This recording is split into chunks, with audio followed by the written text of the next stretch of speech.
ஒரு நிமிஷம் பொறுமையா இருக்க. இவன் யாருன்னு உங்களுக்கு தெரியுதா காய் சென்சை?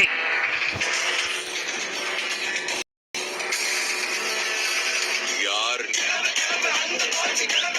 அப்படின்னா சாசூரி, இதுக்கு காரணம் நீதானா? ஆமா கேள்வி, நானே தான்.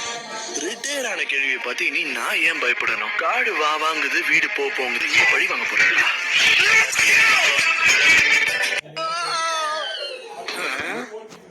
என்னப்பா நடக்குது?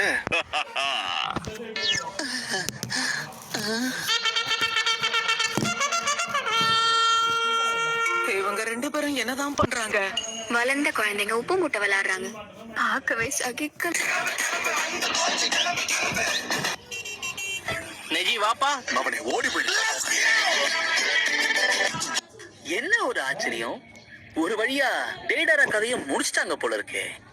அதுவும் சாதாரணமால இல்லையே, வேட்டை கொடுத்து கையிலேயே கொடுத்துருக்காங்கன்னு நினைக்கிறேன். என்ன டைடாரா, உன்னை அடிச்சு அடியில ஒரு கைய வேற காணாம போல இருக்கு. ஆனா உன்னை முழுசாலே விட்டுருக்கானுங்க, அதுவே பெரிய விஷயம். நீயே இன்னும் சோகமா இருக்க? டோபி, கடவுளுக்கும் ஒரு அளவுக்கு தான் பொறுமை இருக்கும். இன்னொரு தடவை என்ன நீ கிண்டல் பண்ணனா உனக்கு பேசுறதுக்கு வாய் இருக்காது. அது என்ன பூ பண்ணு நினைச்சியா? வெடி எவனா கையில பிடிப்பானா? அவன் தான் உனக்கு எச்சரிக்கை கொடுத்தான்ல.